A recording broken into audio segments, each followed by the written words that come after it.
and to the republic for which it stands, one nation, under God, indivisible, with liberty and justice for all. I would like to please ask for a short moment of silence as we remember the 6,044 New Jersey residents who have passed due to this crisis.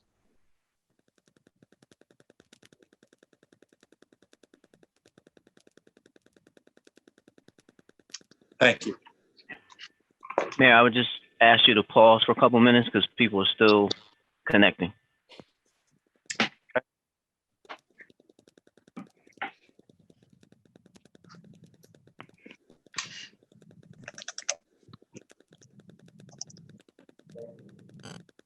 And I think we're good now. Okay. Erica? I wish to announce that the 48-hour notice, as required under the Open Public Meetings Act, was emailed to the Asbury Park Press, the Coast Star, and the Coaster on January the 9th, 2020, placed on the bulletin board in the borough office, and that a copy has been filed with the borough clerk. Mr. Vanel? Randy? He's You have to muted. unmute yourself. Here. Mr. Gubitozzi? Here. Mr. Sexsmith? Here. Mr. Weber? Here. Mayor Engelstad? Here, as many of you know, we had a tremendous day on Saturday with the food pantry pickup. And we'd like to, hopefully they're here joining us this evening to honor two volunteers of the food pantry, Jane Macta and Judy Staggart. Is Jane or Judy on the call? I am. They're both, we're both here. Could, who's this? Judy. Judy, hi. Thank you for joining us tonight. I think Jane is on also. I see her. Just give us a sense how things are going. This is Jane Macta, and I'd be delighted to begin also to express our deepest gratitude for the tremendous outpouring and the coordinated effort of the community to serve our neighbors and in this time of need. Currently, we have 60 active volunteers who rotate on various shifts.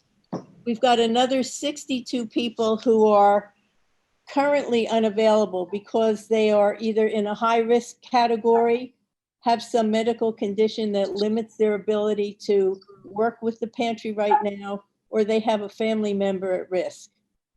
Everyone is organized to maintain social distancing, to protect volunteers and clients. And we are open Monday to Friday from 10 to 12. This morning, we actually served 89 people, which is an extraordinary number. And probably a lot is due to the tremendous publicity that took place surrounding Saturday's event. We have teams of 4 who work every day, and they handle the daily distribution.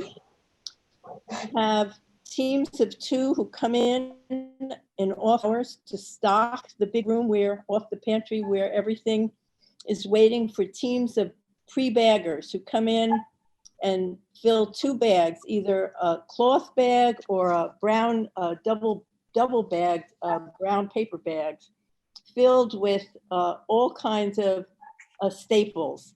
A third bag is given out, which is filled with perishables, meats, eggs, milk, whatever vegetables we have on hand for that particular distribution.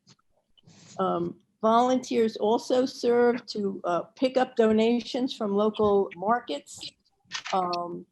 They help unpack and shelve the product downstairs, and where we have 2 walk-in freezers, and right now everything is bursting at the seams thanks to the generosity of the community.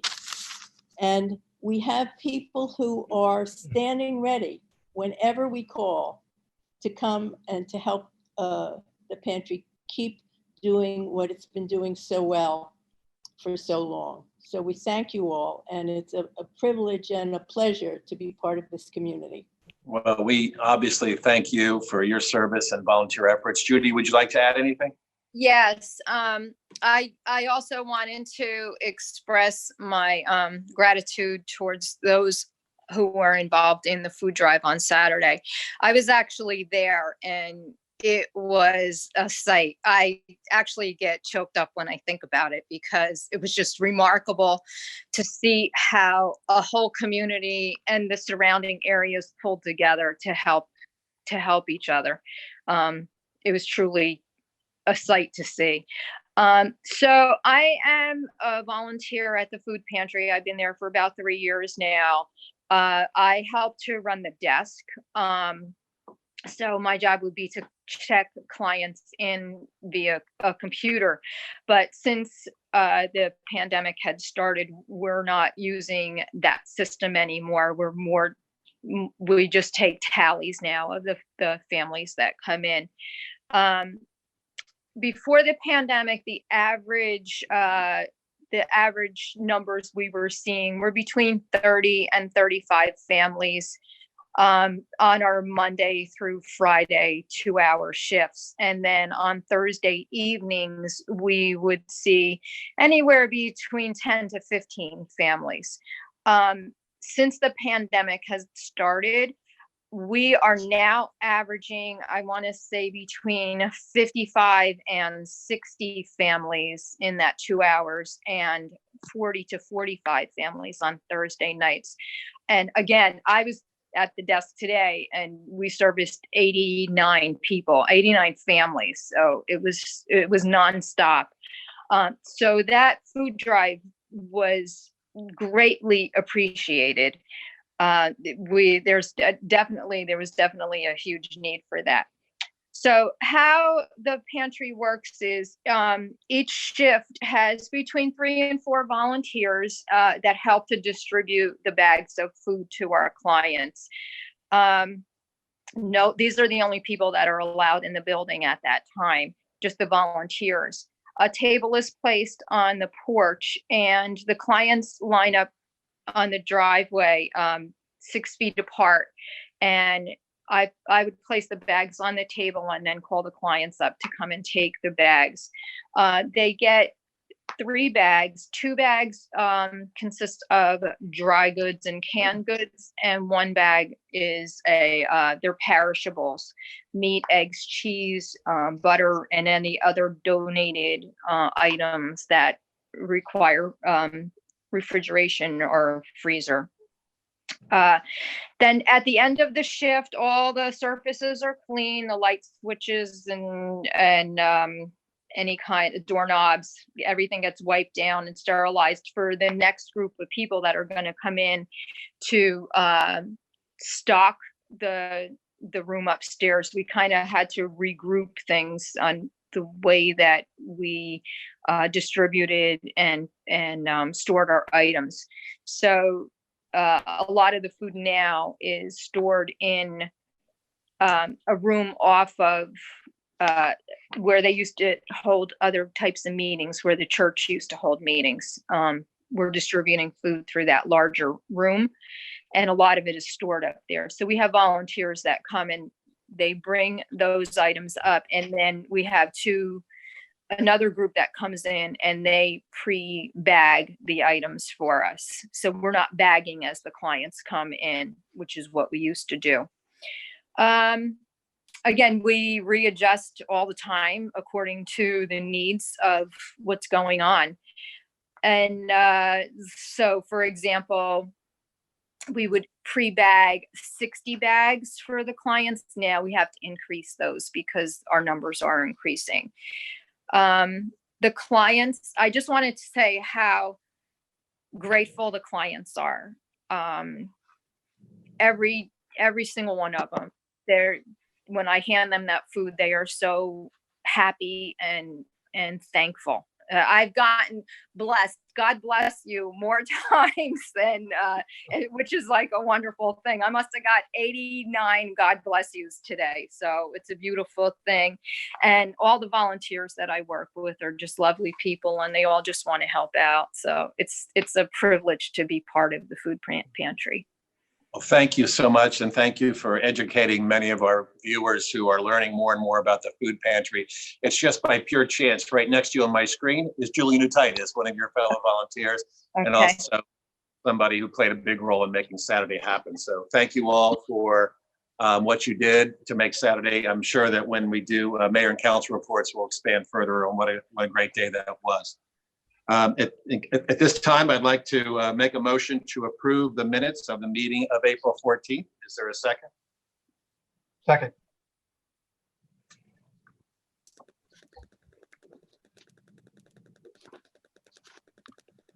Erica, you're muted. Sorry about that. Mr. Bennell, Yes. Mr. Gubatose, Yes. Mr. Sexsmith, Yes. Mr. Weber, Yes. Mayor Engelstad. Yes. Before we get to public comment on agenda items, there are 2 agenda items I'd like to make a motion to table. The first one would be Resolution 2020-101, authorizing the introduction of the 2020 municipal budget. Is there a second? Second. Mr. Bennell, Yes. Mr. Gubatose, Yes. Mr. Sexsmith, Yes. Mr. Weber, Yes. Mayor Engelstad. Yes, and then the second item I'd like to table is item 2020-105, authorizing the appointment for Amy Hull as a Public Relations Tourism Director full-time for an annual salary of $41,000. Is there a second? Second. Mr. Bennell, Yes. Mr. Gubatose, Yes. Mr. Sexsmith, Yes. Mr. Weber, Yes. Mayor Engelstad. Yes, so now is the time for public comment on agenda items. Mr. Mayor, if I could we let the public know the reasons that those 2 items were tabled? I think that's, it's a pretty huge thing with the budget especially, so could we give them? Yeah, okay. With the first one, I know that our CFO, Sandra Rice, is on. If we could, Sandy, if you could walk us through what the developments took place that encouraged us to table that.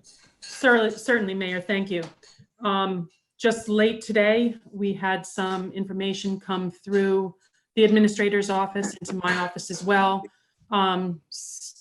that could impact the introduction of our budget and some of the certain things that we had afforded for in the budget, particularly the beach utility budget. The mayor can elaborate on his discussions with some of the neighboring towns and their mayors regarding the opening of the beaches in the county. And also the governor of New Jersey made an announcement regarding extending the deadline for tax payments to be made into the month of June. That could have an impact on our budget as well. So in conference with the borough's auditor today and the mayor and the administrator, I made the recommendation to the governing body to put off the introduction of the budget. We are still within the state's statutory requirements for budget introduction. If we were to introduce at our next meeting of May the 12th, we'll still be within those guidelines. So it was decided late today to ask the governing body to table this resolution. And I'm going to ask our Borough Administrator, David Brown, to walk us through the reasons why we are tabling 2020-105. Thank you, Mayor.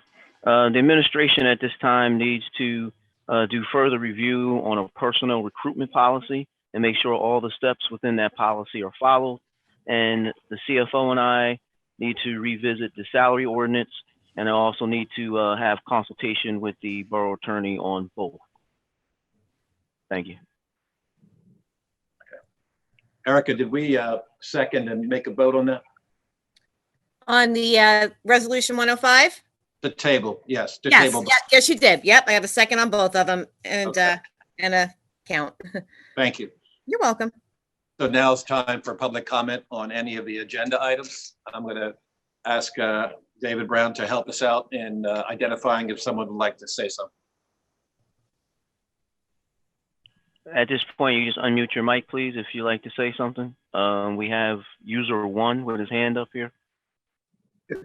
Go ahead. Okay, Jack Gentempo, 103 Fourth Avenue. Does this mean that we are deferring the property tax, the second quarter property tax to June, or is it still in May? Sandy, you The want to answer? Yes, Sure. please. So the executive order that the governor signed today gives a municipality the opportunity to defer those payments. It would have to be done by resolution of the governing body. So right here, sitting tonight, nothing has changed, but by executive order, the governing body does have the ability to do that. Okay, thank you. Mr. Cohen has his hand raised. Sure, thanks very much, Mr. Brown.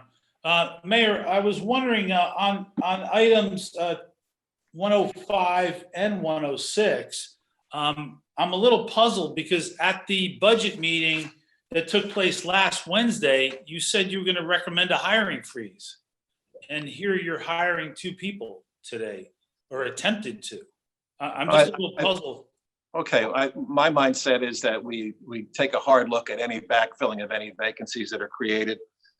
With regards to Amy Hull, that is a very strong recommendation that came out of the numerous strategic planning committees. It's pretty much an affirmation of what she in actuality is already doing. We misinterpreted that to think that it was just an expansion of her role. But if it's a new title involved, then we're going to do the right thing. So, well, why wouldn't we do the right thing anyway? I mean, why wouldn't we do the ordinance? There is no ordinance creating this job, and here you're trying to add it. I mean, So I think you heard that we are tabling this, and we're going to make the necessary adjustments to do this correctly. But in this budget problem we're in, you're adding another employee. In this budget that we were going to introduce tonight, that salary or that dollar amount was already included. Oh, it was already included without having the job description or the ordinance to create the job. We're going to rectify that, but it's Oh. the major point is that the dollars are already there. And was there ever a workshop session on this topic so the public would have known about it before tonight? I don't know. I'll have to go back and look at the minutes. Okay, great. And on this, the hiring of Millennium Strategies, that seems like a very good way to get into the loop for getting grants without having your own grant person or, and another employee. So I would like to commend the council for putting that together. And I am happy that the budget's going to be put off because I would like to see documents before these meetings, before things are going to be voted on. I'd like to see the documents presented to the members of the public before the meeting. So if that can happen next time, Ms. Rice, that would be great. Well, no, it can't, because the way this works, TJ, as you know, is the budget is introduced and then that introduced budget is then made available to the public. Well, we've only had one workshop meeting that the public's got to interact on. We never got into the weeds on the numbers. It was very big picture. And so there'll be ample time between the introduction and the passage for members of the public to weigh in, as has always been the practice. Okay, so for the next workshop session, we'll have all the line items presented to us, Ms. Rice, before that meeting? Well, we haven't decided if we're going to have another workshop session. So we'll make that decision. And if we do decide to have another workshop session, then we'll make all the documents available. So this just then happens in a vacuum then? No, we had a fairly extensive workshop session that went fairly late into the evening. If the consensus is among the council that they'd like to regroup, then we can certainly do that. Well, that being said, we didn't get all the actual line items. As Ms. Rice said, it was more big picture. We didn't get a lot of the smaller breakdowns as to where the money was going. That's where this issue tonight is raised, by the fact that the public had no idea that it's in the budget because they haven't seen the budget. So I look forward to those documents coming forward, Mayor. Thank you. Thank Any you. other public comment? David, anyone else like to speak? No, I'm just scanning, Mayor. I do not see anybody else with their hand raised electronically or physically. Okay. So we have 3 items on the consent agenda. The first item is to approve the 2020-98 bill list. Item B, authorize the mayor and the municipal clerk to execute the FY 2021-23 agreement with the Monmouth County for cooperative participation in the Community Development Program pursuant to the Interlocal Services Act. And item C is a resolution 2020-100 authorizing for emergency temporary appropriations for the period between the beginning of the current fiscal year and the date of the adoption of the budget for said year. Would anyone like any of these items voted out separately? No, Mr. Mayor, I don't know if I need them voted separately, but can we get a tiny bit of an explanation, hopefully from the Borough Administrator on that middle item? Sure. Thank you. David? I'm actually going to defer to the borough attorney who worked on that. Hannon? Which middle item are we discussing? Item B, Yep, that's the community development program, the agreements. It's pretty much standard. Oh, yeah, it's the yearly I'm sorry. I was starting the consent. Forgive me. Yeah, that is the resolution. So Monmouth County is trying to put together a group of municipalities to seek funds through the Community Development Block Program. And they proposed an interlocal services agreement to us to administrate those grant applications as a whole, and they want the municipalities to support it and be involved. So it's new. It's not something that we do every year, correct? I'm not sure. I mean, it's a question for Jerry whether you individually apply every year, but this is in cooperation with other municipalities in Monmouth County to apply. Okay, and then do we know the types of either goods or services that we're basically going in on with other towns and in the county? Greg, if I can jump in, this is in reference to the community development block grant. So there'll be certain items that you can use under that block grant as per the federal guidelines. And this is for fiscal year 2021 through 2023. So at some point, you'll have to do this agreement again in the next couple years or 3 years. Understand, but again, it's like, what type of things does this CDBG money, what do we use it for generally? Are we buying cars with this money? Are we doing something else with it? I'm just curious what we do with this money if this happens. I do not have that at my fingertips, Councilman. I'm reading it, looking at it this moment.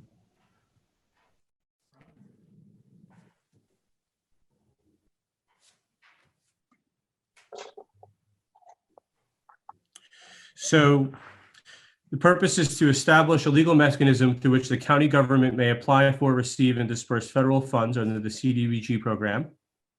To take such actions in cooperation with the participating municipalities as may be necessary to participate in the benefits of the program. The funds received by the county shall be used for functions such as community renewal, water and sewer facilities, neighborhood facilities, public facilities, housing rehabilitation, open spaces, and open space.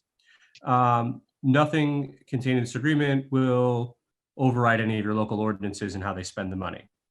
Okay, So I appreciate that. Override any of your local. It's essentially infrastructure grants that the county is looking to do, I presume, put towards a lot of their engineering projects and the bridges and dams that they're responsible for. Perfect. I had to guess what they're going to put the money towards. That's what I would bet on. But obviously, I can't speak for them.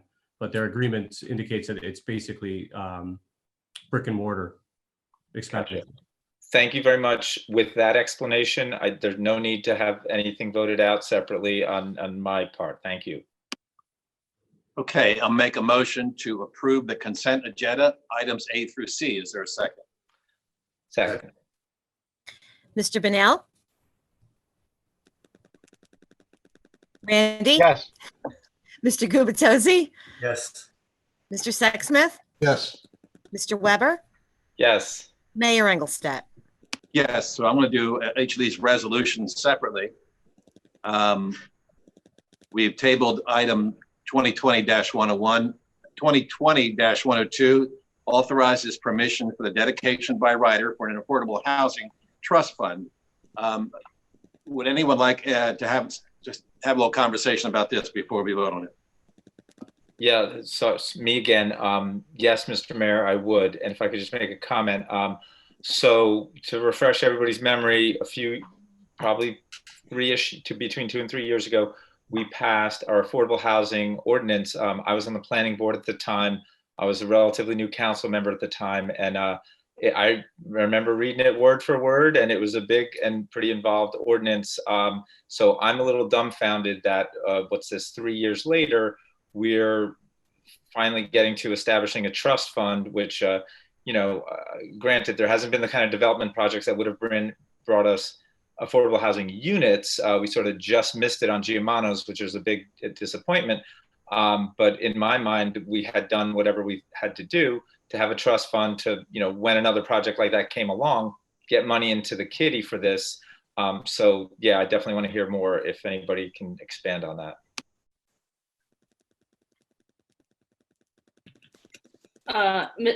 Mr. Mayor, it's Jen Beam here. I was asked by your administrator to log in tonight to shed some light on this circumstance, so I could probably provide somewhat of an explanation as to what is taking place if you'd like. Sure, go ahead, please. So I agree with Councilman Weber that in 2017, the borough adopted a series of affordable housing ordinances that were prepared by the then affordable housing consultant, Mr. Burgess. What had not happened, however, is the borough never filed a declaratory judgment action with the Superior Court to become a participating municipality in the affordable housing arena. So establishing a trust fund is not quite as simple as just passing a resolution and submitting that resolution to the DCA and then opening a bank account. In fact, now, because all of the affordable housing obligations and what have you are being handled through the court system, in order for Bradley Beach to set up a fund and collect fees, they would have to engage in the affordable housing arena by filing a declaratory judgment action.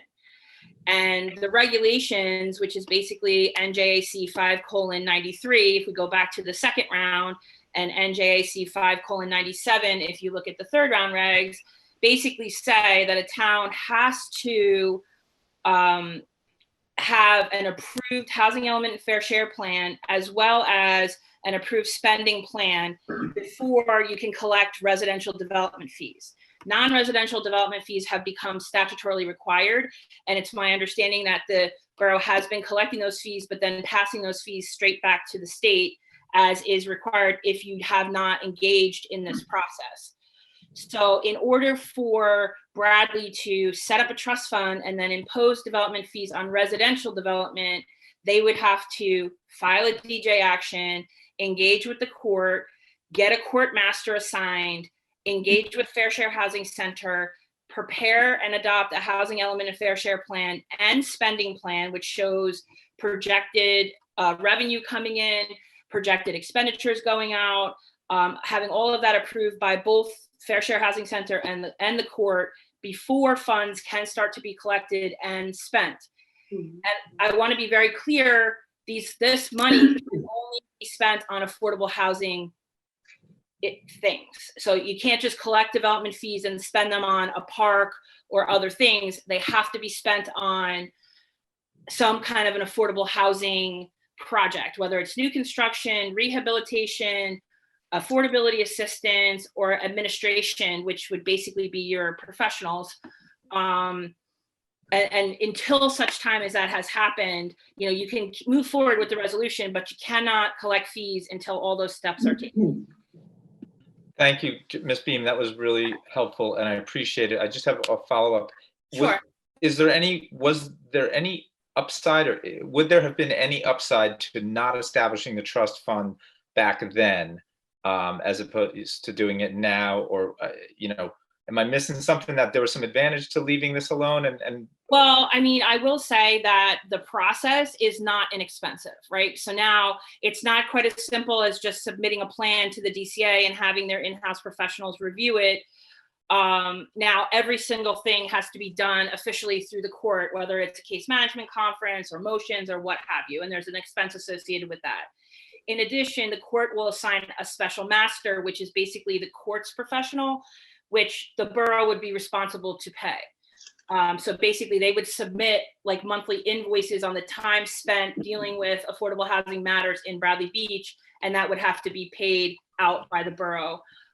So I don't know, I wasn't privy to the conversations and the decisions moving, why that wasn't done at the time, but you know, there is an expense associated with it. Most communities that have been involved in this process for years, dating back to, you know, Mount Laurel 1, which was in the late 80s, they have established funds. So a lot of those expenses with respect to legal and planning and court-appointed special masters were paid for out of the trust fund dollars. But because you don't have a fund established, that would have to be paid out of your general fund at this point until you get through the end of the process. A judgment of repose is granted by the court, and then the fund is established and the fees start to come in. Then only 20% of that money can be used for that. But at that point, you can start to use that money to pay for this process itself.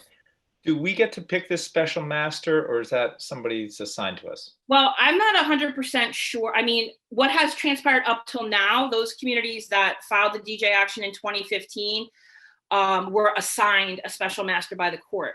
I will say that a lot of them are retiring because the process has been going on now for 5 years. It's cumbersome. And most of them are senior members of the planning community. So they're looking to complete this, whatever they have hanging out, you know, and then retire. I mean, I'm sure we could make a recommendation, but it would have to be somebody that Fair Share Housing agrees with, as well as Judge Grasso Jones, who's handling the Mount Laurel cases here in Monmouth County. Great. Again, really helpful, Ms. Beam. And I just want to say, it's, you know, thank you for emphasizing the cost that we're going to incur with respect to this. It's a shame that we're going to have to incur these costs now when times, we're not looking at really good times, when we could have done this in the last couple of years when times were relatively good. So I'm happy we're doing it. I guess the timing is unfortunate, but thanks a lot. No problem. Jennifer, I don't obviously have the Burgess report in front of me, but was there a recommendation coming out of that? I don't know. I don't honestly know if it was a report. I basically know that I think there were 3 separate ordinances that were adopted in 2017. One is the general affordable housing ordinance, one was the development fee ordinance, and the other was the overlay of the BOR and the OP zone along Main Street. So I'm not 100% sure why things didn't move forward. In fact, I quite honestly assumed at the time the fact that you guys were going through this exercise meant that you had filed to participate. And it wasn't until we had identified in our review letters for the last amended approval for the Giuliano site, as well as the Tire Center site, which came in around that same time, looking for them to post the fees. We were told by your construction department that they don't collect it. A meeting was held with myself, the former administrator, the former CFO, and the construction official, to where I was made aware that the fund had not been established and we were not a participating municipality. I assume that message had made its way back to the governing body by the administrator at that time. And then quite honestly, it's been pretty sleepy the past couple of years in terms of major applications. So it hasn't come up until what really brought this to the forefront, quite honestly, was them coming back on their amended application for 301 Main Street. Okay. Mayor, I just want to make you aware that Mr. Cohen has his hand raised. If you'd like to say something, sure. You're muted, TJ. TJ, you're muted. The Burgess report was dated September 12th, 2016, and Ms. Beam is correct that the ordinances were then done in 2017. I'm very disappointed that the plan wasn't put in place, and whatever payments now that are going to come out of the Giuliano's building will apparently, based on Ms. Beam's comments, will go to the state. Is that correct? Yeah, the borough would collect the 2.5% on the equalized assessed value of the non-residential component of the project, which is like what, 1,000 square feet. Yeah. And that money, it's basically a pass-through. So the borough collects it and then sends it directly to the state. you don't have a fund, you can't keep it and then use it for affordable housing purposes until, the DJ action is filed and all of those other items that I identified have been satisfied and approved by the court. So Bradley Beach really gets nothing on this project. That's correct? Correct. Yeah. Well, right. Yeah, exactly. Okay. Yeah. Now, that was the document created by Burgess was the Fair Share Housing Plan. And so based on the ordinances, does that protect us on projects going forward? No, it's because there was never a declaratory judgment action filed because right now the process in 2015, after years of inaction by the state, whether it be COA and the legislature, the court, Fair Share Housing Center had filed, arguments with the court. It went all the way up to the Supreme Court. The Supreme Court came back in March of 2015, basically taking jurisdiction over this issue away from the DCA and giving it back to the courts.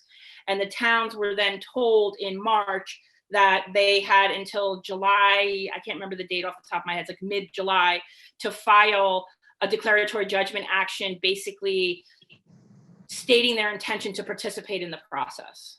And so that was not done. So that would have to be done. I haven't seen that plan, TJ, so I would like to look at it to let you know if things need to be changed or tweaked or what have you. But, once Fair Share gets involved, they need to review everything as well, because ultimately what the court is approving is a settlement agreement between the municipality and Fair Share Housing Center.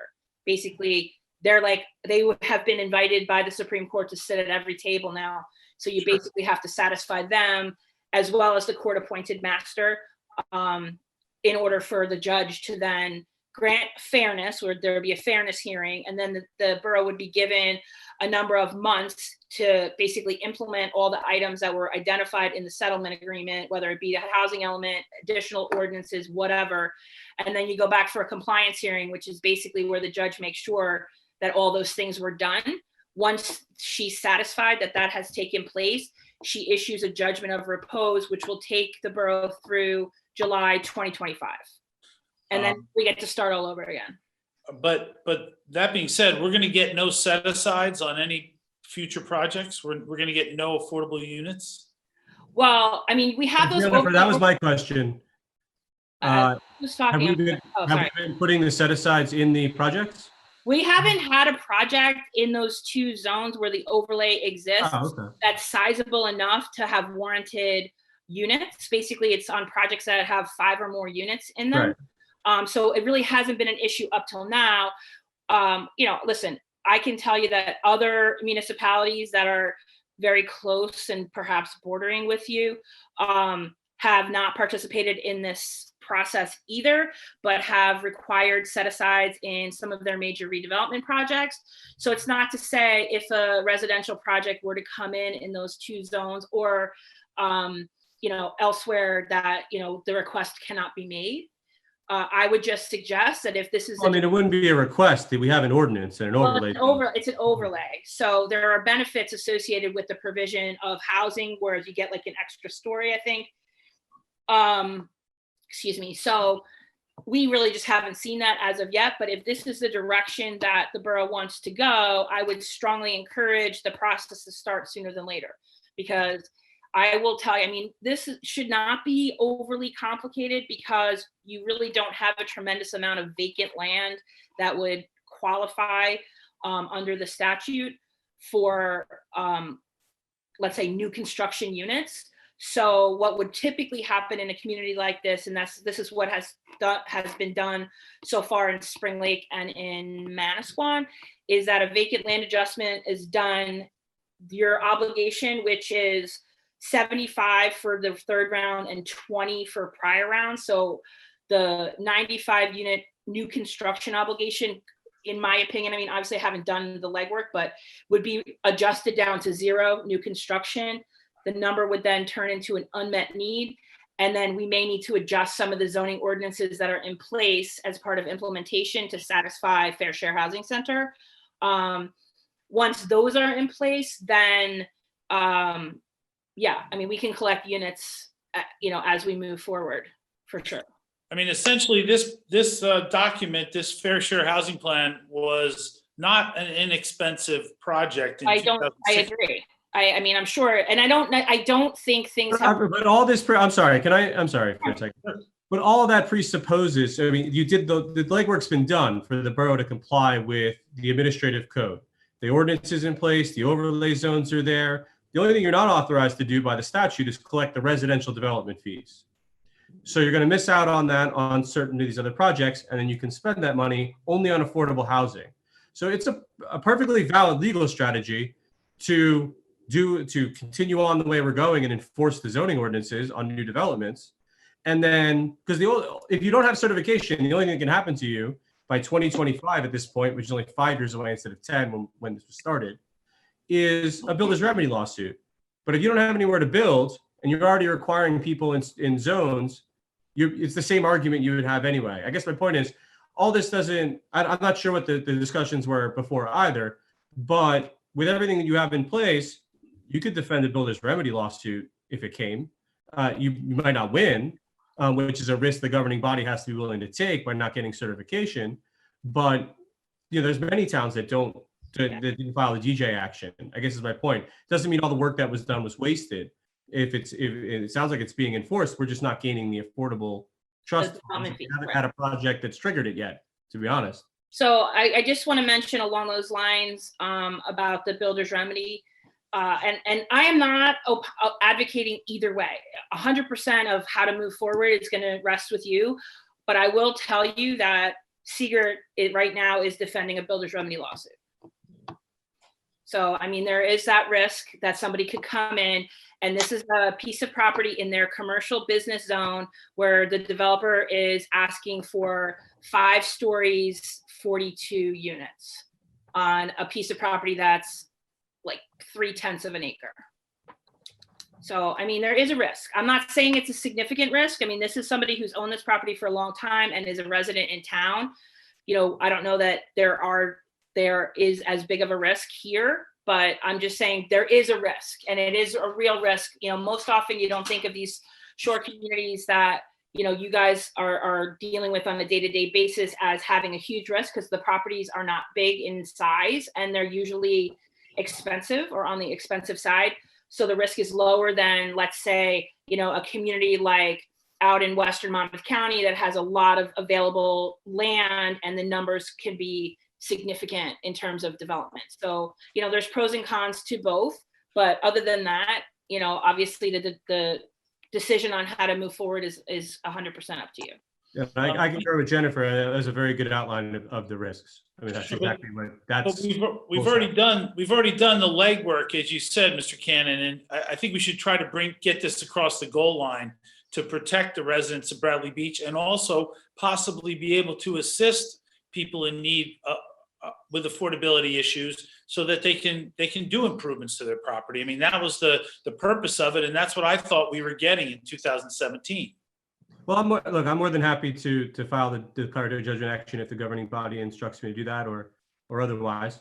I just don't want to give you any impression that this is like you file it and you get the paperwork back in 3 or 4 months. No, it's a long negotiations with Fair Share Housing for probably a couple of years. Yeah. During which Jennifer does all of the planning work, and all of our land use professionals are on board to get the plan together and update the plan from 4 years ago to meet today's needs and the court. So I'm more than happy to do whatever. And Cohen is very, very succinctly pointed out the policy argument one way or the other.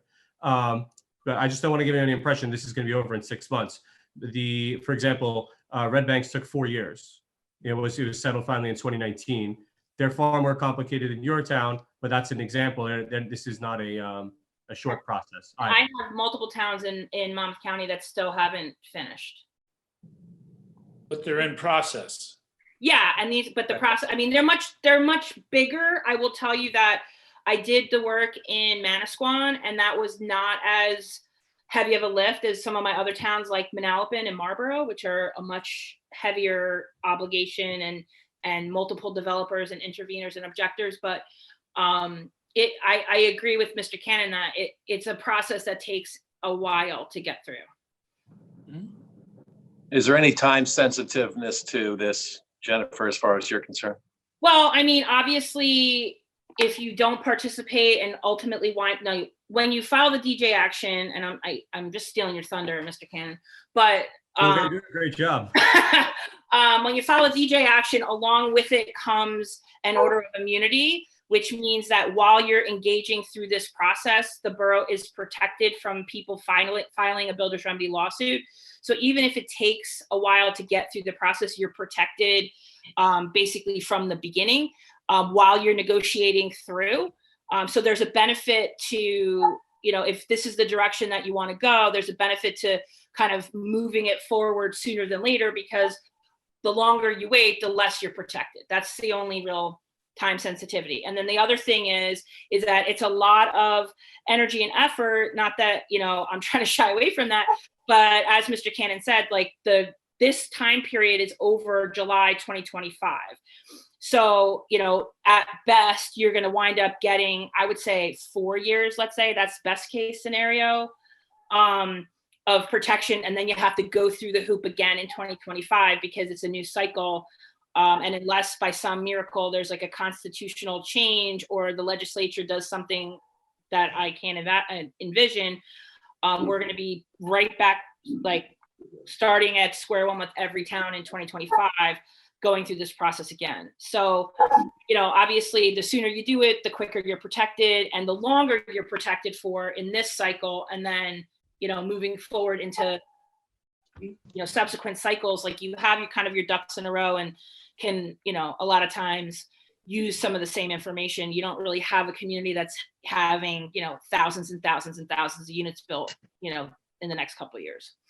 The reason I asked about the time sensitiveness is primarily because it sounds like we're biting off a lot with a simple resolution, maybe more than we realize.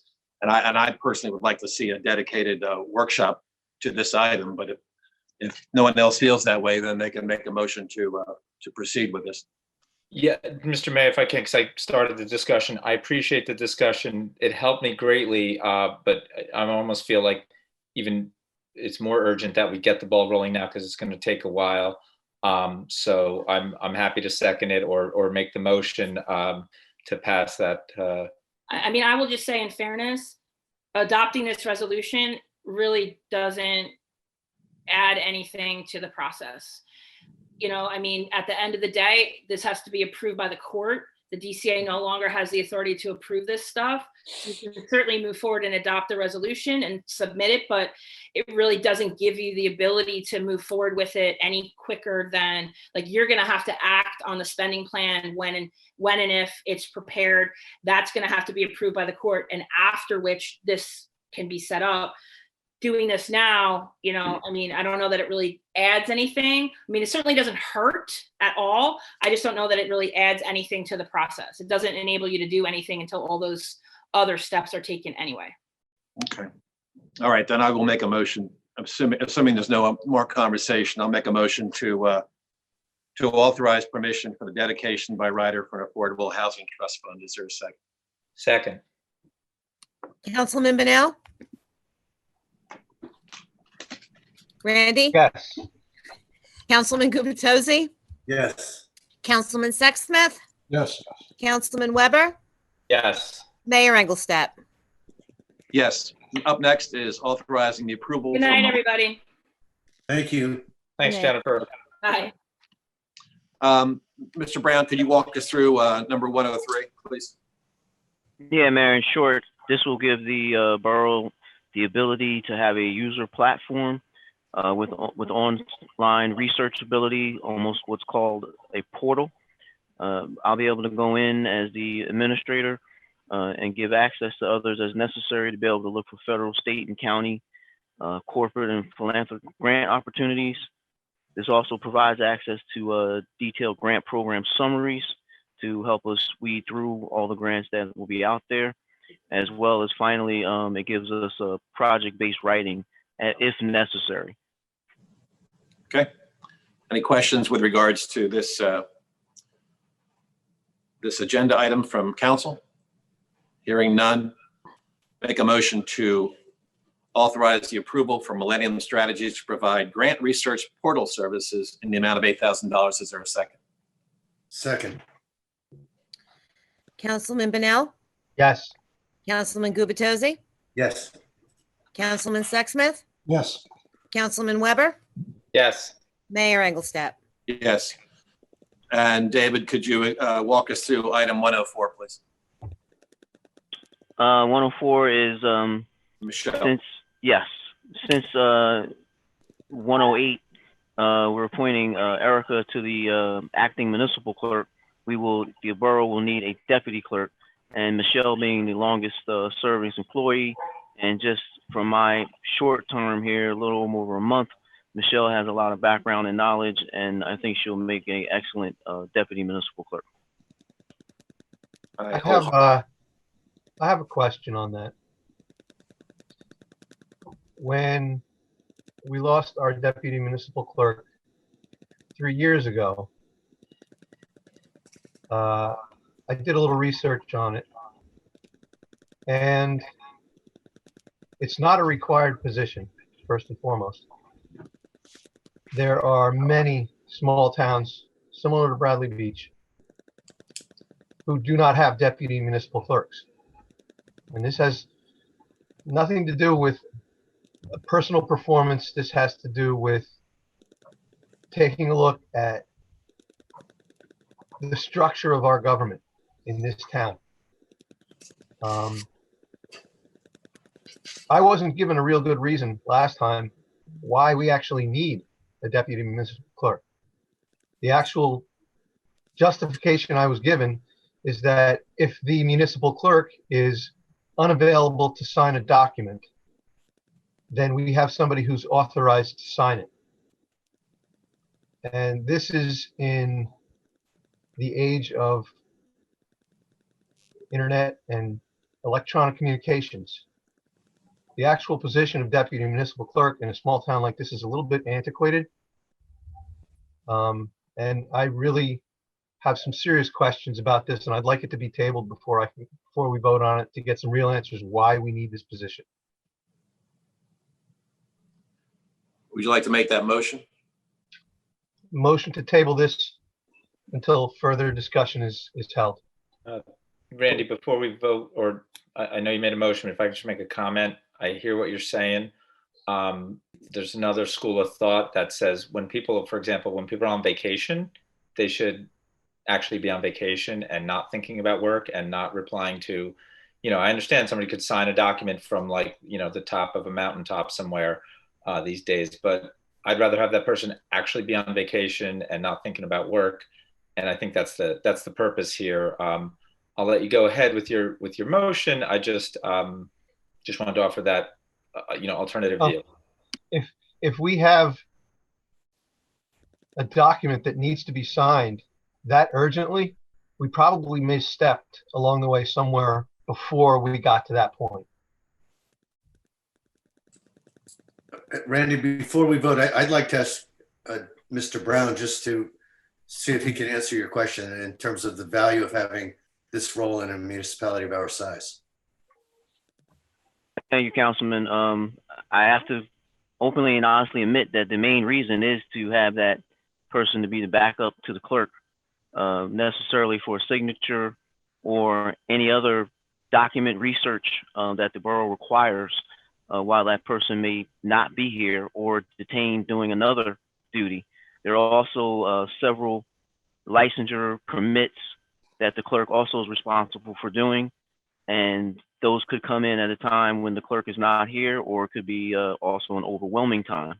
I also believe that, and for the fact that a deputy stipend is only $2,500, I don't think that is too detrimental to the borough. Mr. Brown, I guess another thought I had, again, just to understand your perspective on this.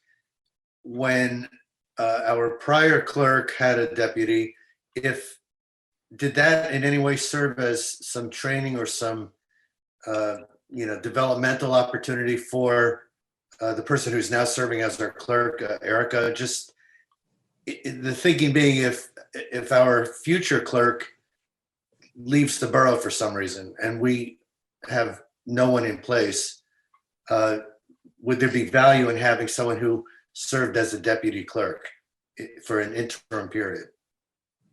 In short, yes, that would be absolute. To have somebody shadowing the clerk is definitely a positive.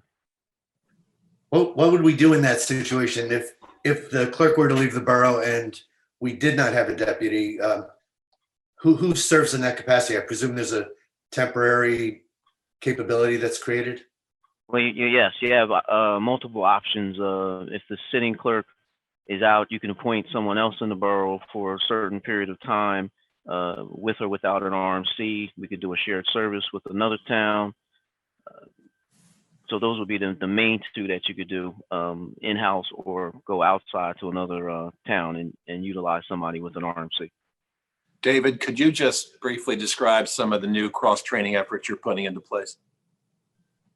Well, some of the things that the CFO and I have been talking about, and we just required all the office staff to submit their job descriptions to us.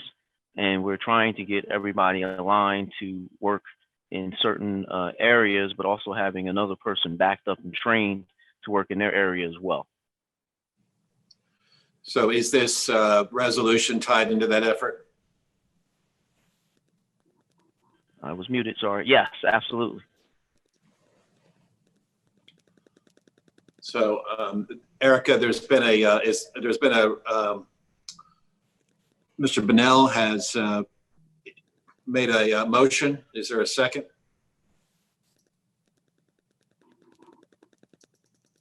I'll second the motion because I'd like to hear the vote.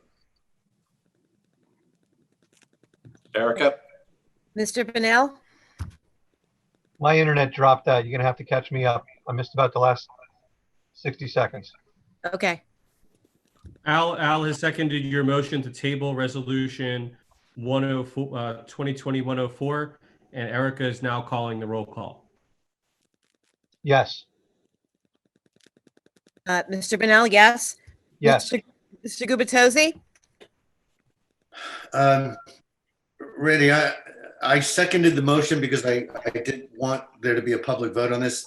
However, I tend to lean more towards the value of the $2,500 stipend being worth the value of having someone who is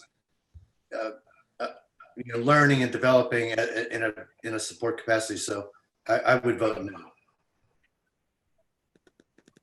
No to table. okay. Mr. Sexsmith, No. Mr. Weber, No. Mayor Engelstad. No. I'll make a motion to authorize the appointment for Michelle Willie as the deputy municipal clerk for a stipend salary of $2,500. Is there a second? Second. Mr. Bunnell, no, Mr. Gubatose, Yes. Mr. Sexsmith, Yes. Mr. Weber, Yes. Mayor Engelstad. Yes, item 2020-105 has been tabled. Next up is item 2020-106, authorizing the appointment for Jared Poplowski as a laborer for an hourly salary of $13 per hour. Make a motion to approve the appointment. Is there a second? Mr. Mayor, once again, I just have a question. I just want to get some clarity on this and hopefully David could answer, or I see there's some DPW representation. Is this something we do every year, like bring on somebody this time of the year because for seasonal reasons, and is this in line with that? That's the first question. And then the second question is, I believe we're already not paying one DPW worker, the hourly wage worker who would normally be at the North Yard. So that's not happening. So, if we're bringing somebody on, it's a bit of a, in light of that, it's a bit of a, more of a break-even situation. But do we bring somebody on every year this time of year for this purpose? Yes, this is a seasonal position, and I believe there'll probably be more forthcoming as we get closer to the summer season. Obviously, I asterisk that with the COVID-19 restrictions and depending on what we're doing with our beaches. Thank you for that. So I don't mean to, if there's no other discussion, Mr. Mayor, you can go ahead. Sorry. John, there's a little more discussion. I see Pat Allen in our audience. I was wondering, Pat, are you in a position to give us any more background on this particular position? He's Oh, gotta sorry, unmute I caught you off guard. He's working on it. You're gonna have to unmute, Pat. Okay, Pat, you're unmuted. I'm good. You hear me? Yeah. Yes, yep, we can hear you. Yeah, we're one employee left. That's why we hired Jared, just to fill his shoes. So it's 1 for 1. It's not a new hire. One person left, and we just filled another man's shoes. And Mr. Brown, there is a personnel policy, employee handbook, if you will, that can you share with us what the rules are regarding being able to replace personnel like that? Is that something covered in the handbook? I believe so. I think he's covering one of the not a permanent position. So therefore, it's one of the seasonal or temporary positions, Yes. thereby leaving the authorization to the borough manager. Okay, thank you. Okay. At this time, I'll make a motion to authorize the appointment for Jared Poplowski as a laborer for an hourly salary of $13 per hour. Is there a second? Second. Councilman Benel? Randy? I think he was disconnected. I don't see Yeah, him. I think he dropped again. Okay. I'm here. Are you here, Councilman- Randy? Councilman Gubatose? I'm sorry, is Councilman Benel here or no? You dropped off. Okay. Given that this is a seasonal part-time worker replacing a worker who we've lost and that it falls under the jurisdiction of our BA, I would vote yes. Councilman Benel is back. Yes, Okay, is that a yes to the resolution? against the resolution. Great. Councilman Gubatose? Yes. Councilman Sexsmith? Yes. Councilman Weber? Yes. Mayor Engelstad? Yes, item 2020-07 is the authorizing of the reappointment for the municipal court judge Paul Capitorto for a 3-year term effective July 1st, 2020 through June 30th, 2023. Any questions or comments with regards to this resolution? Just quick question, Mr. Mayor. Is this usually a 3-year appointment? My memory's not serving me well enough to remember that. Yes, it Yes, is. it's statutory, 3 years. Perfect. Thank you. You're welcome. Hearing no other comments, I'll make a motion to authorize the reappointment for municipal court judge Paul Capitorto for a 3-year term effective July 1st, 2020 through June 30th, 2023. Is there a second? Second. Councilman Benel? Yes, Councilman Gubatose? Yes. Councilman Sexsmith? Yes. Councilman Weber? Yes. Mayor Engelstad? Yes, and let me just interject here. David, you sent me some information with regards to the reopening of the municipal court. Yes. Are you looking for that information? No, just if you're the general guidelines of what the plan is. Tomorrow, the municipal court management team will be in the courtroom preparing, as they are going to have a video conference in court starting in mid-May. I believe it's May 13th. Okay, thank you. Next up is item 2020-108, authorizing the appointment for Erica Costas as acting municipal clerk at an annual salary of $64,500. Any questions or comments with regards to this resolution item? I would like to say that this will be an easy vote for me because Erica is doing an outstanding job, has really stepped up. And if this is passed, I congratulate her on this appointment. I'll make a motion to authorize the appointment for Erica as acting municipal clerk for an annual salary of $64,500. Is there a second? Second. Councilman Benel? yes, Councilman Gubatose? A hearty yes. Councilman Sexsmith? Yes. Councilman Weber? Thank you for the job you're doing, Erica, and yes. Mayor Engelstad. Yes. If I may say something, thank you for the opportunity, and well, thank you everybody for your confidence in me. Well earned. Congratulations. Thank you. Item 2020-109 authorizes the appointment for Richard Despens as a public member and Alan Gubitosi as council liaison of the Community Center Task Force Committee. Mr. Gubitosi, let's separate these two, please. Let's first vote on the appointment of Richard Despens as a public member of the Community Center Task Force Committee. Is there a second? Second.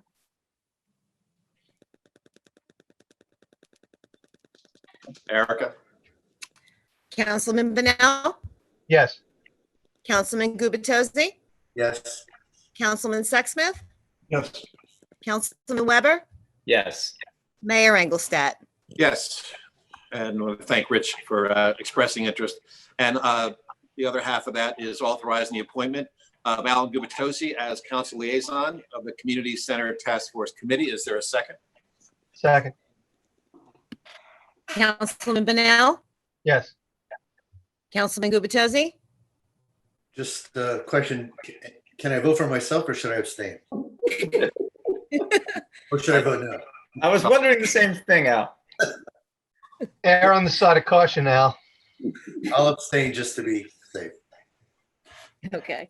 Councilman Sexsmith, Yes. Councilman Weber, Yes. Mayor Engelstad. Yes. Now it's time for mayor and council reports. Mr. Council President Weber? Thanks, Mr. Mayor. I appreciate it. Just a couple things from the Community Development Department. We started talking about some ideas that could maybe help our restaurants that would involve, temporary relaxing of land use laws or certain zoning laws. For example, if a restaurant, this is all when we're open, this is not before that, but when the state says we can reopen, assuming there's going to be limitations on, for example, if they say a restaurant can open at half capacity. Well, if a restaurant has an extra area, if currently it's a parking area, or we have a few restaurants with like a back patio, let's allow them to do something like put up a tent over the back patio to increase their dining area all the time, not just when it's sunny, and therefore increase social distancing, if there's a period where that's still required by the state, yet they're allowed to open. So we just started the process on that. But I think, it's going to be a zoning thing where they would come to the zoning officer. That's my hope anyway. So that's one thing. And then also on community development, I know Councilman Gubitosi and some residents and some other professionals, some are on this phone call. They've been working really hard on zoning revisions, and it's turned out to be just a huge job. And I know that Al's putting in a ton of time. It's going to be given to us in steps because it's actually so big. They don't want it to be overwhelming. It's literally too much to read for like one council meeting. So meaning there's a lot of things that needed to be changed and to be updated. And according to Councilman Gubitosi, George Waterman's putting in a huge effort on this, but it's going well, and that will be coming at forthcoming at a future meeting. Not that that's top of mind for everyone, but it certainly was before the global pandemic started. I don't have any other updates regarding Environmental Commission. They haven't, actually, I take that back. I missed their last meeting, so I don't have an update there. And then the only other thing that we're talking about is just to, with respect to the beach, Councilman Sexsmith and myself and the mayor and myself have been having some discussions about what we may allow when. The mayor's been doing a great job talking to the other towns and trying to get us on the same page. And I'll actually let him give those details. And just know that we're working on it, and we're, trying to follow what the state is saying. The state had an announcement yesterday. It wasn't exactly, when we're opening or anything close to it, but we're following it and trying to work our summer plan for the beach as best we can with what we know right now. And that's my report. Thanks, Mr. Mayor. Thank you. Mr. Sexsmith. Thank you, Mr. Mayor. I want to start off with the report on the police department. As seen on social media, there's been a number of vehicle burglaries that have been talked about and chatted about. I spoke with the chief about this morning. And to date, there have been 4 vehicle burglaries that were reported. A suspect was identified in 2 of those incidents. An arrest was made and those vehicle burglaries stopped.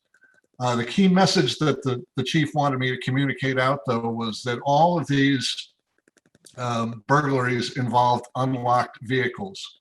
Nobody was breaking windows. Nobody was forcing locks or forcing open the doors. It was somebody walking down the street trying door handles. When they came across one that was unlocked, they'd rummage through the vehicle, maybe take something, maybe not. So the key message is to take your valuables and lock your vehicles, and then this type of crime will go away. The second thing I wanted to talk about was the Memorial Day Parade. The mayor made the announcement last week that unfortunately we've had to cancel a parade. We were holding out hope. We were continuing to make preparations for it, but it just came to the realization that there's just simply too many unknowns as far as what social distancing requirements were going to be and when we were going to be allowed to reopen. So rather than muddying the waters with something like this, we decided to go ahead and pull the plug on this. The good news out of that, of course, is that we now have 13 months to plan for next year's Memorial Day Parade, which makes sure that it will be something that Bradley Beach will be very proud of. I was going to talk about the beach, but I'm going to defer that one to the mayor as well, based on John's comments. And the last thing I want to talk about was the food drive for the food pantry. I feel like I need to say thank you to absolutely everyone in town. First off, Julie Nutitis, who contacted me with this idea. The mayor for letting us run with it. Amy Hall for getting the word out so efficiently and so effectively. The fire department, the first aid squad for their tireless support, not only driving the vehicles, but also running up and down the streets, making sure everything was done safely, packing the trucks full of the donated groceries. So a fine job there.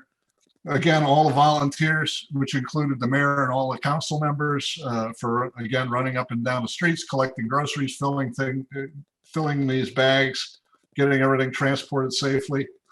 All the residents who volunteered, they did the same thing. It was just amazing to watch. Our local Main Street businesses, who in their own time of need donated so generously, whether it was food items for the pantry itself or items they were donating to take care of the volunteers who came out. And lastly, all the residents for just donating so generously. The women that spoke at the beginning of the meeting really captured the emotion behind it. And I have to say, I felt the same way when I realized how astoundingly successful the drive had been due to everybody's hard work. What we're doing right now is we're working through a little bit of a continuous improvement process so that we can iron out the kinks. And my intention going forward with this is to make it some type of an annual event that we can continue to show support for our food pantry and for the supporting those who help others in our community. That's the end of my report. Councilmember Bunnell? I think two previous councilmen have pretty much summed up most of what I was going to talk about. I would like to talk real briefly about the boardwalk project.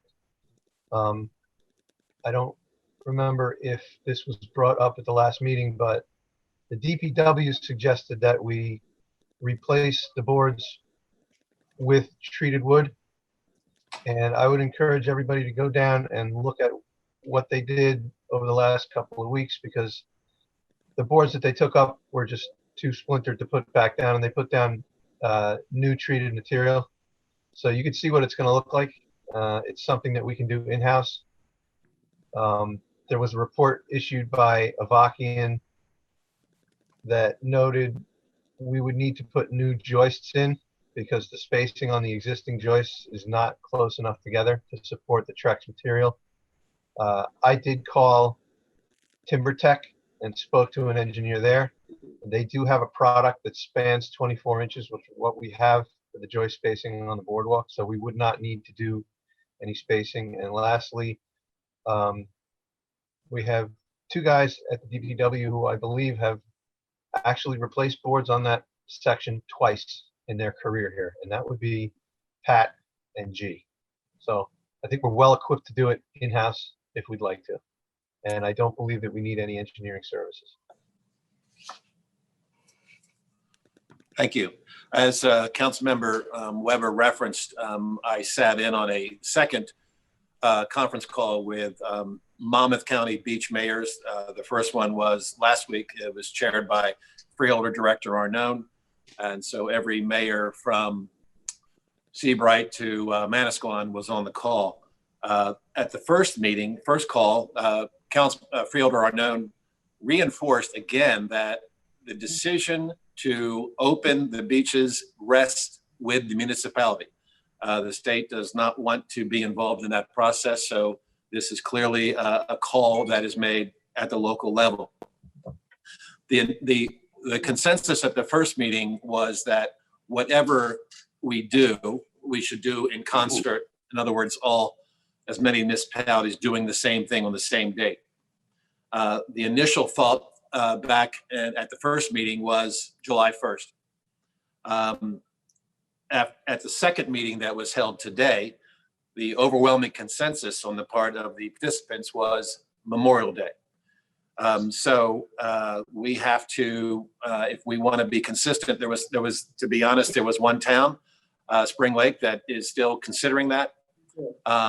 But I've asked our borough administrator to quickly expedite bi-weekly meetings to figure out, there's a lot we have to discuss towards a Memorial Day opening, such as the correct spacing of people on the beach, the concessions and how they should operate in a safe manner, making sure our employees are safe, even looking into a way that badges can be sold in a different way that enables us to control the total number of attendees on the beach. So there's a lot that we're looking at right now.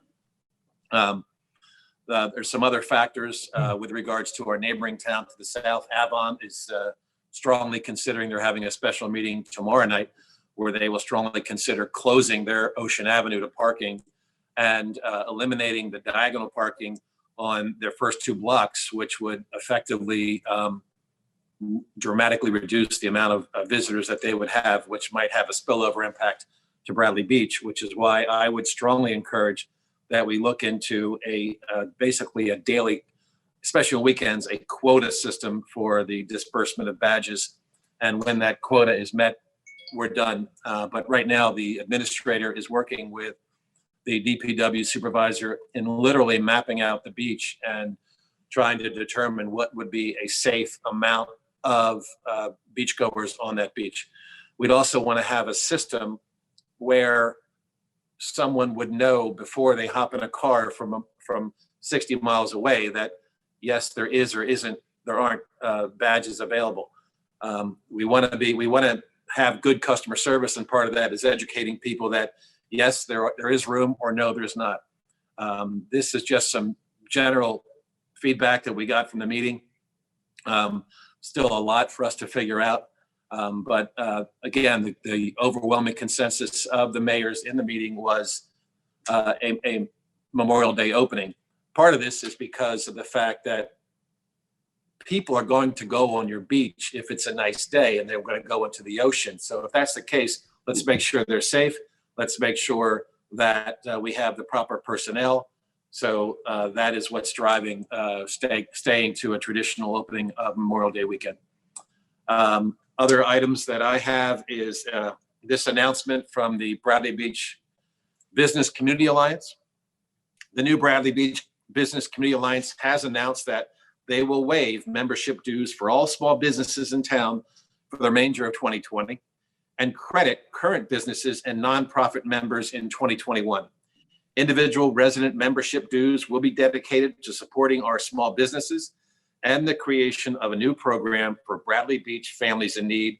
Please join the Alliance, and the website is available. I also want to make sure that everybody is aware that at the planning board meeting on last Thursday night, the new development team for 301 Main Street, commonly known as the Giamona's property, was approved, and we're very excited about the caliber that they bring to the project, the caliber of individuals, and we'll start seeing some real progress at that site in the next few weeks. Per the borough administrator, we may be scheduling a very special and potentially very short meeting to discuss whether we want to work with the property tax extension that the governor has just put into place. With regards to this weekend, the weather report for both Saturday and Sunday is very favorable, which is good and which is bad, because we're seeing more and more people gravitate towards Ocean Avenue. So there will be, police will be out there to enforce social distancing.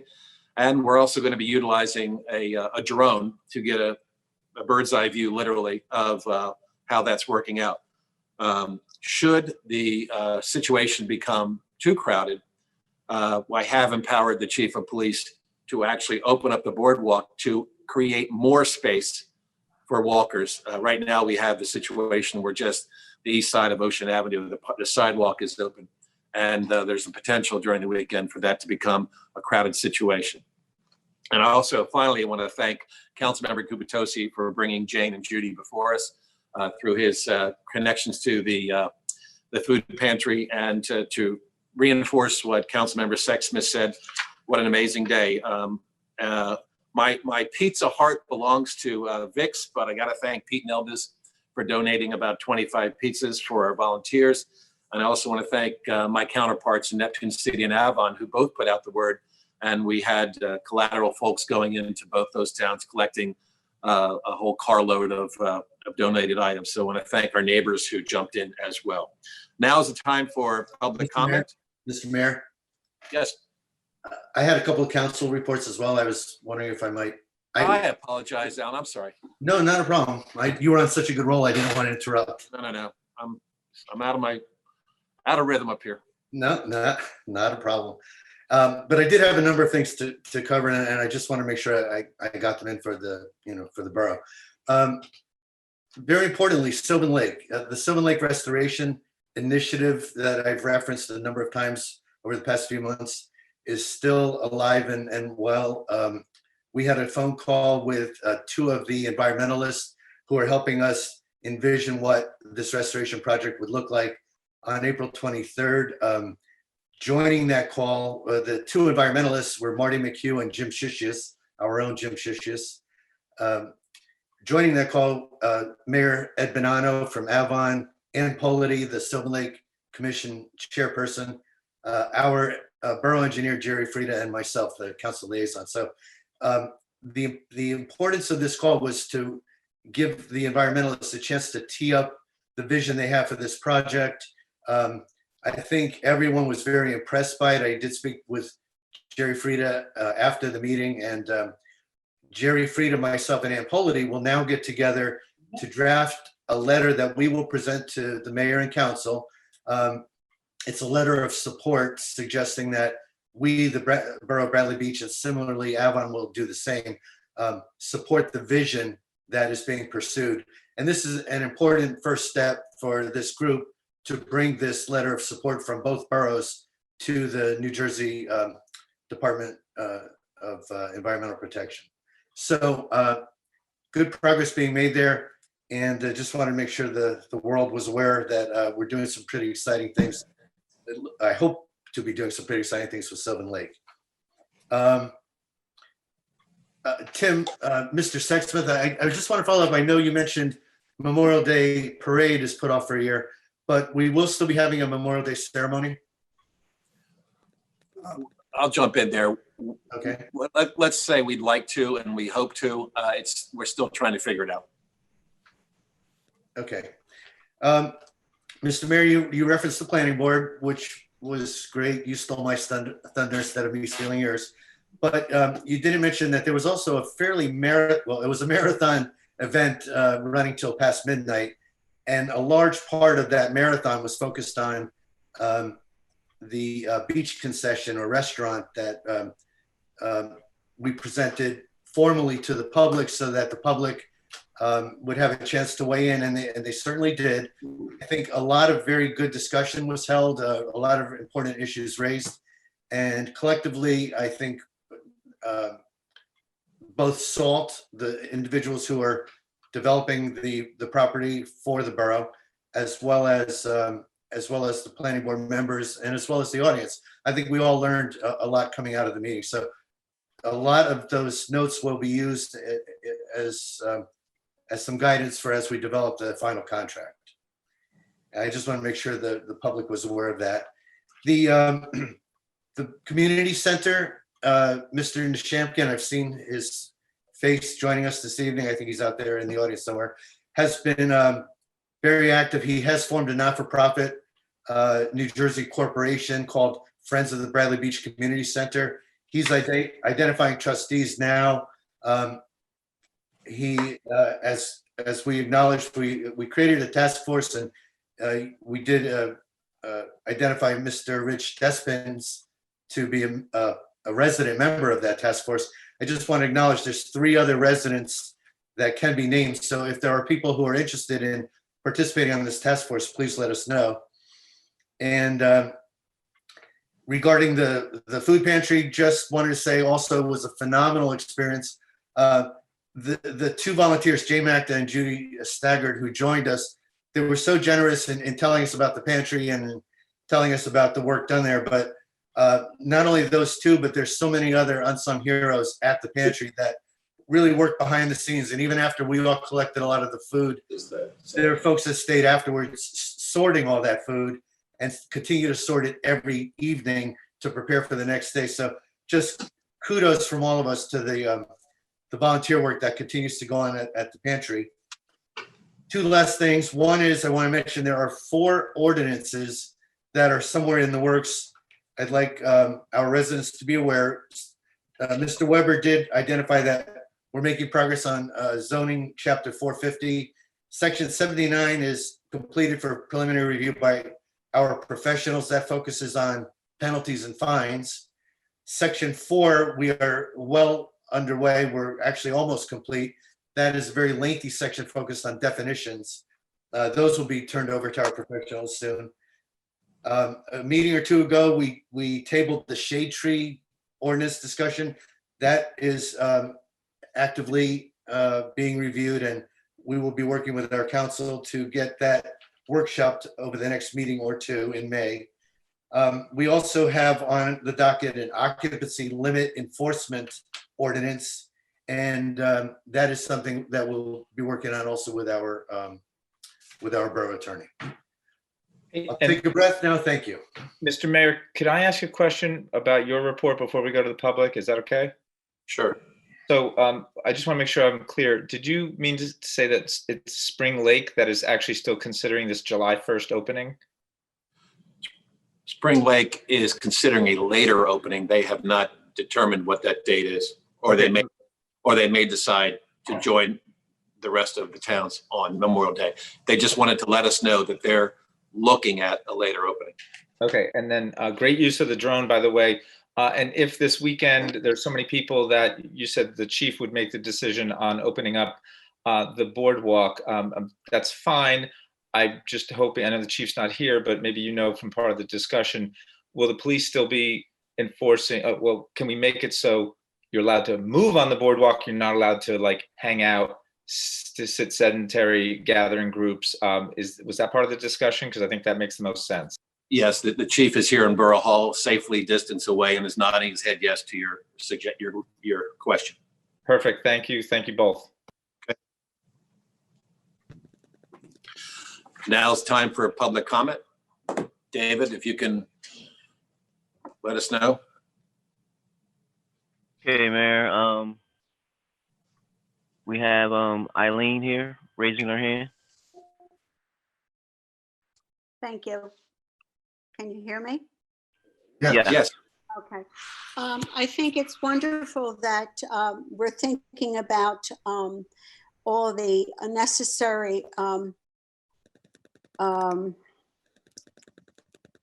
plans that we have to do to protect our residents, but I am concerned about how the surrounding towns are making it difficult for day trippers to come to their town.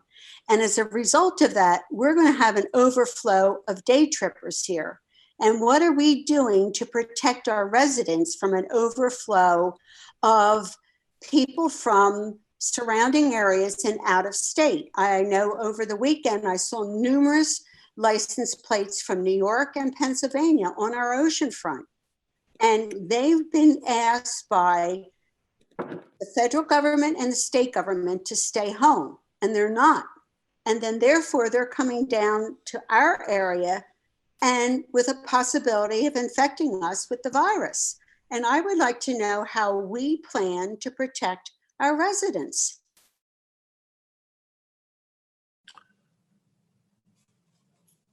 I at this time, I don't have an answer for you on that. We do know that the police are doing everything they can. We can't or don't plan to stop cars as they come into town based upon the license plate. I understand that, but I'm impressed by the way that Avon has said that they're not going to allow parking on the first 2 blocks. And that's going to discourage people from going into their community. So where are those people going to go? Because they're not going to be able to park there. So we're going to get that overflow here.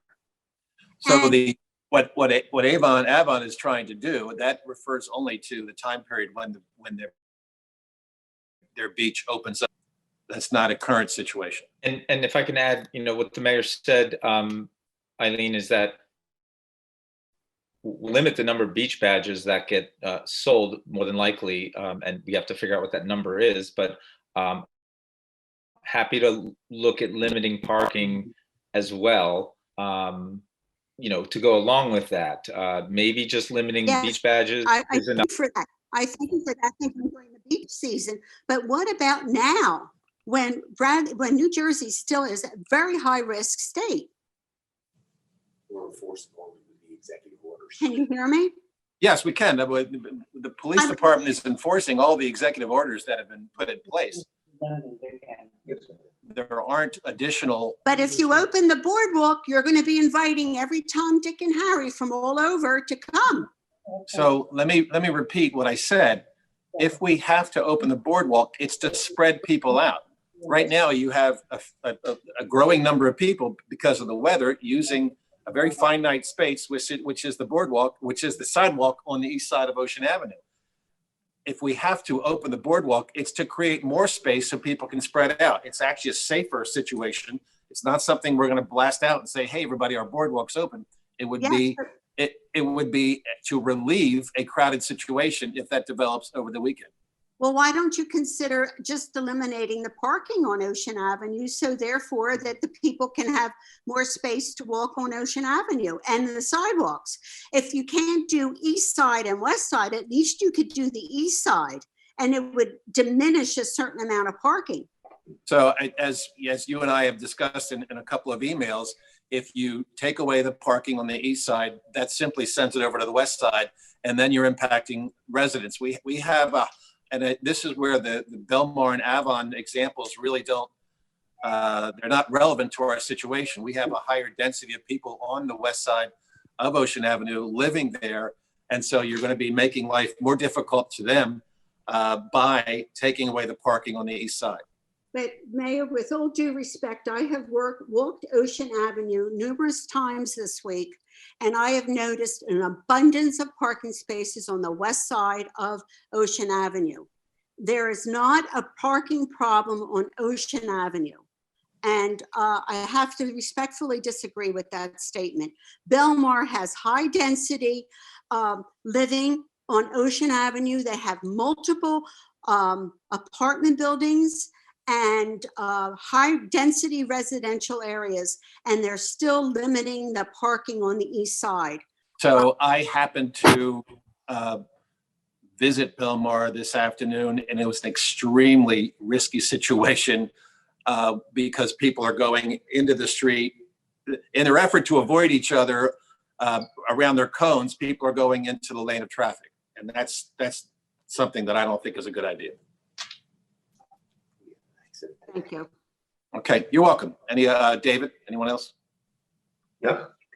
Yes, we have Jack Gion Temple. Yes, Jack. You're turn your volume, Jack.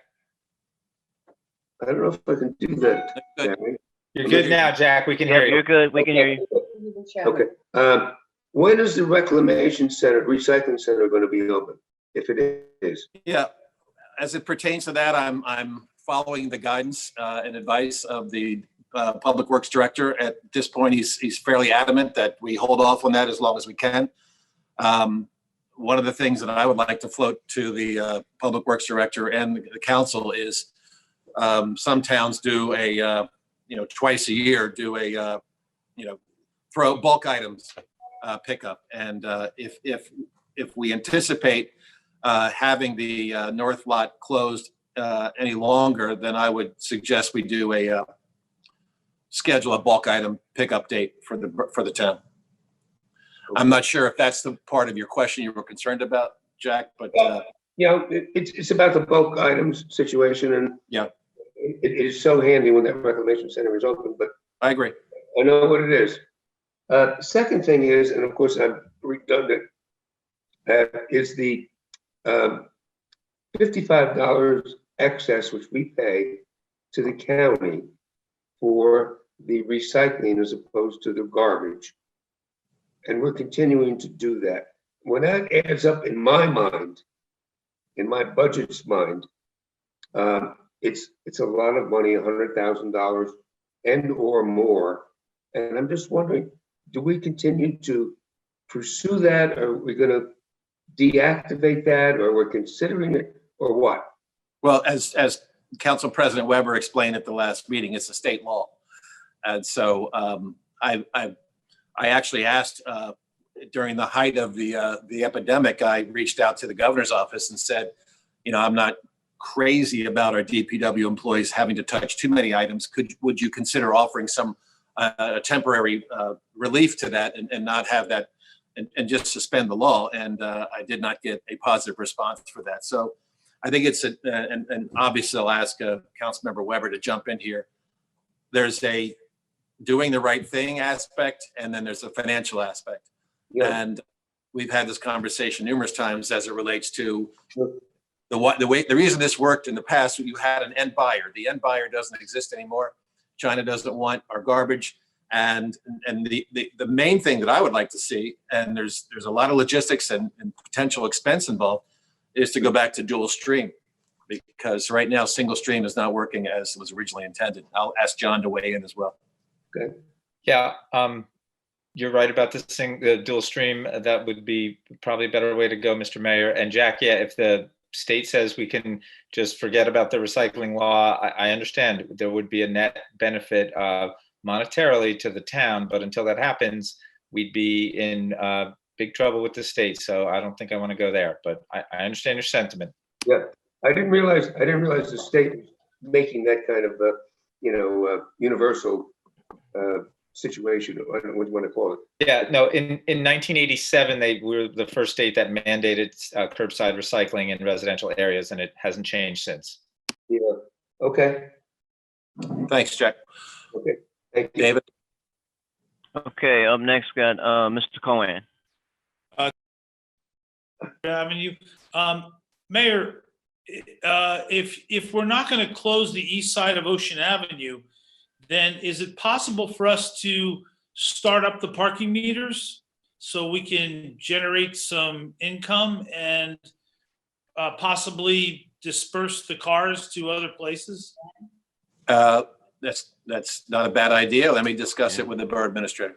Okay, great. I did to the borough administrator also. I'm really kind of hoping that every meeting we're going to have a borough administrator report, because I thought that was great to hear about the cross training of employees, and I'd like to hear that in a report. And maybe he could also include the progression of the Second Avenue concession negotiation. I mean, again, the more the public knows through the business administrator, I think the smoother these meetings will run. So if that's something we can do in the future, I'd appreciate that. Yeah, and that is something that we all intend to do. In David's defense, he's literally drinking out of a fire hydrant right now. So I understand, sir. okay. And then, again, if we could workshop more items, I think it's just better to keep the flow of ideas going between the council and the public. I'm really happy you passed the affordable housing recommendation today. I would like you to continue it because even though it will have a cost legally, I'm sure Mr. Cannon can handle it very well. But what we don't want to create unrest in the town is a builder's remedy situation. It's very unpleasant for everyone.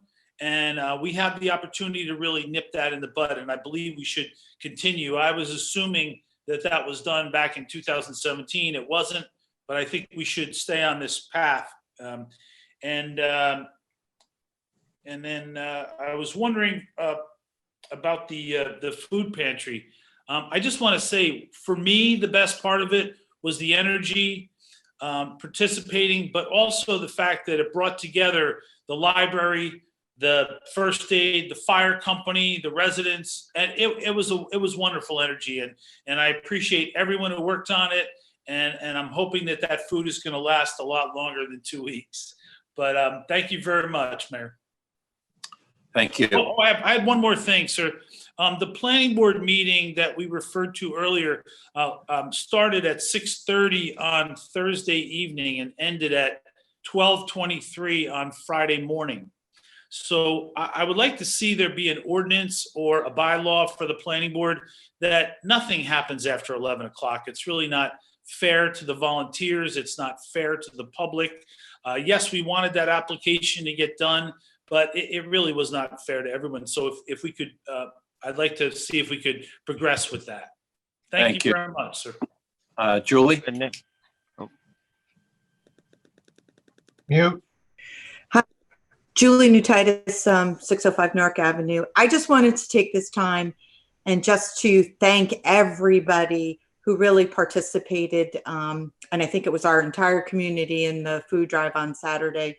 Mr. Mayor, Gary, thank you for your support. Tim, thank you for your support. Amy, and to Mr. Cohen's and everyone else's point, what positive energy in this unprecedented times that we live in is just the generosity of this town was just absolutely amazing.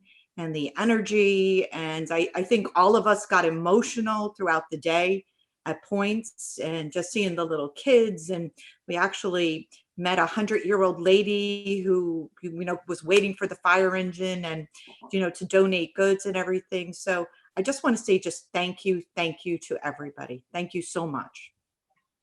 Hey, Julie, my walking app said I did 6 miles that day, so we got some exercise too. Thank you. Oh my gosh, my feet were swollen. Thank you. David?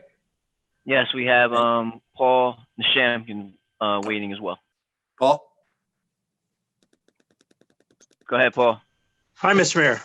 I just wanted to find out if we could schedule the first task force for the community center meeting. Yeah, I mean, I have one other individual who's expressed an interest in serving. I think he'd be a great addition. And I'm just. Can I suggest that we hold off adding public members until we actually have a committee meeting and possibly discuss it then? I'll have that conversation separately with you. But I would like to figure out a way that with social distancing, we can do a safe tour of the building as almost a kickoff with the group. So I might, we'll ask the borough administrator and Public Works to possibly set something up. Okay, sounds good. Tied into our first meeting. When do you anticipate that might be? Next 2 weeks. Okay. Is that all right? Yeah. Okay. Anything else?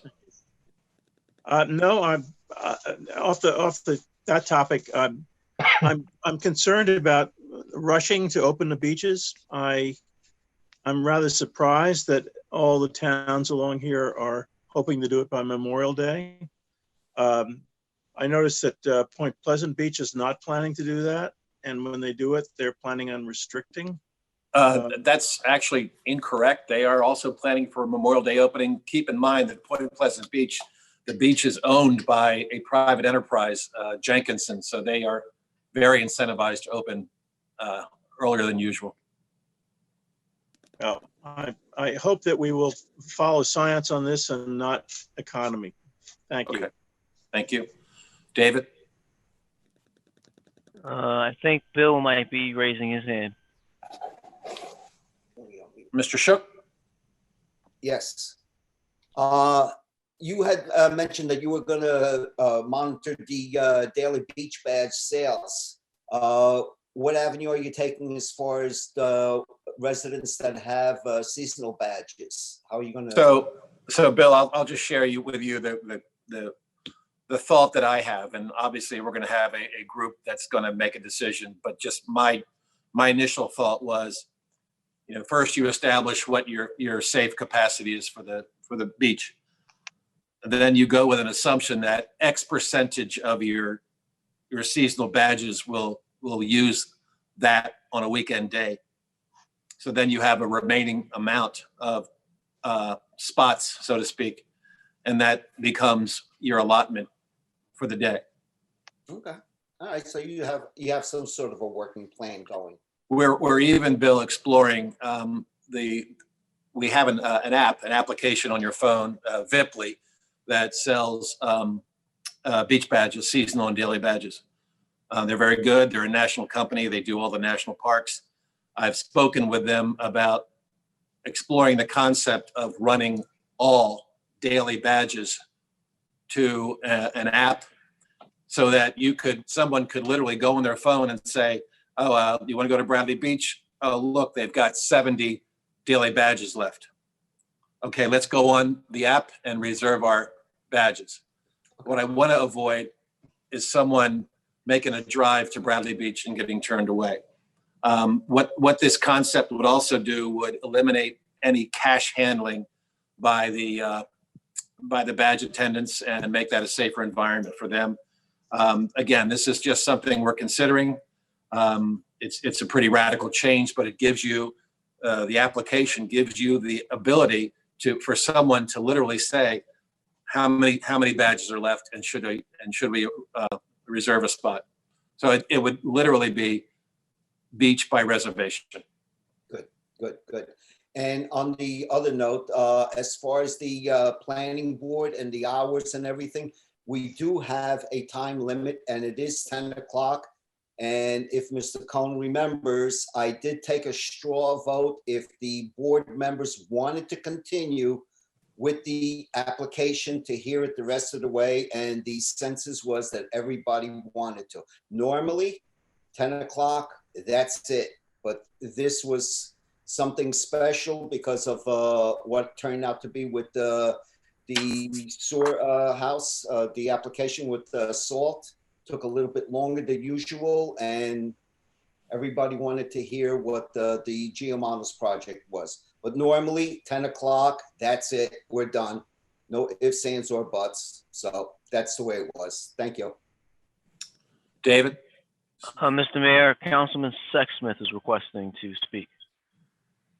Thanks, David. I just had a follow-up to Mr. Cohen's comment about the parking meters. It looks to me like there's an ordinance that controls when we charge for parking down there on Ocean Avenue from Saturday of the weekend before Memorial Day till the Sunday after the weekend, after Labor Day weekend. So we may need to do some kind of if the decision's made to do the parking meters, we'd have to come up with some kind of relief for that, it appears to me. Okay. Thank you. Thank you. David? Mr. Cohen has his hand raised. Sure, Mayor. Thank you very much for the follow-up, Councilman Sexsmith. I appreciate that. And technically, rules of order, Mr. Shuck, the board should have been polled every half an hour until the meeting ended, not just once at 10 o'clock. But thank you very much. That was done repeatedly. No, the record won't reflect that. That was It done a should be few done times. every half an hour when you go over your, thank you. Okay. sir. Thank you. David? Mayor, I don't believe I see anyone else's hands raised electronically or physically. Okay, everybody, let's hope there are only a handful left of these and we can be back together again here at Borough Hall. Everyone, please be safe. I'll make a motion to close the meeting. Is there a second? Second. Second, yeah. All in favor? Aye. Aye. Aye. Good night, everyone. Thank Good you. night. Thank you. Good night. Good night.